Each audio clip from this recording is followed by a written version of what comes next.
Il existe plusieurs façons de définir une suite de nombres. Dans cette deuxième vidéo, nous allons voir comment définir une suite de nombres à partir de son expression générale ou l'expression de son terme général, si vous préférez. Nous avons vu qu'une suite est en réalité une fonction. Si on connaît l'expression de cette fonction, c'est-à-dire la façon d'obtenir l'image connaissant la variable, la valeur de la variable, eh bien, on définit complètement la fonction, à condition, et donc la suite, à condition évidemment de préciser quelles sont les valeurs possibles pour la variable, donc pour les indices. Ici, on indique que petit m peut varier entre 1 et 10, dans des valeurs entières de 1 à 10. Donc on définit une suite comportant 10 termes.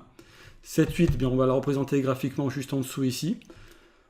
Les indices varient de 1 à 10. Le premier terme de la suite, eh bien, je l'obtiens en mettant 1 au carré, ça fait 1. Le deuxième terme de la suite, je l'obtiens en mettant l'indice 2 au carré, hein, puisqu'en fait, cette formule-là me dit que connaissant l'indice, ou la valeur de la variable, je la mets au carré et j'obtiens le terme qui lui correspond. Donc si je veux le cinquième terme, je prends n égale 5, je fais 5 au carré, ça fait 25. Le cinquième terme est égal à 25.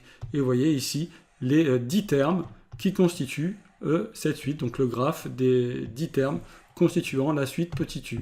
En abscisse, les indices, en y, les termes, donc les images.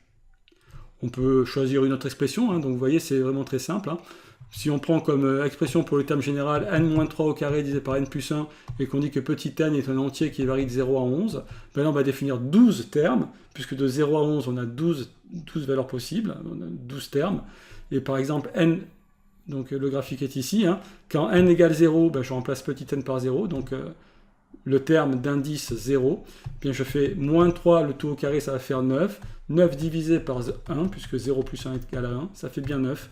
Quand n égale 0, j'obtiens le terme 9. Quand n égale 1, donc on a ici, vous remarquez dans cette suite, nous avons un terme pour l'indice 0. Donc on ne démarre pas à 1, mais on démarre à 0. Et donc il faut faire attention, hein, le 11e, le dernier terme qui est d'indice 11, est en réalité le 12e terme de la suite.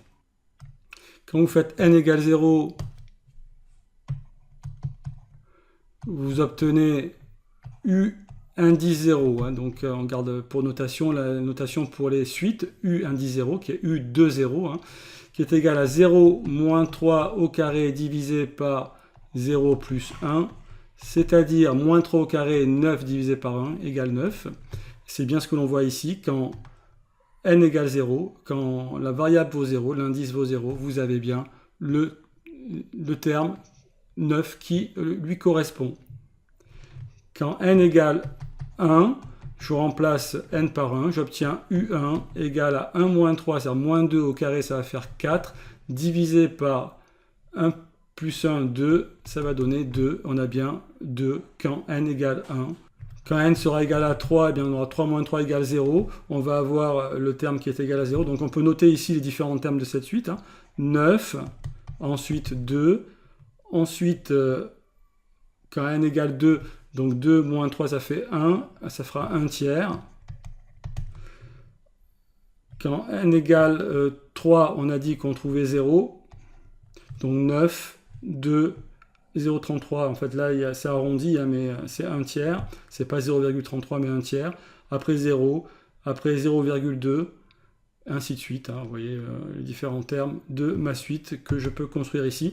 Il faut juste faire attention. Hein, quand n égale 1, ben, on a le deuxième terme de la suite. Hein. U1 égale à 2, c'est le deuxième terme de la suite. U2 égale 1 tiers, c'est le troisième terme de la suite.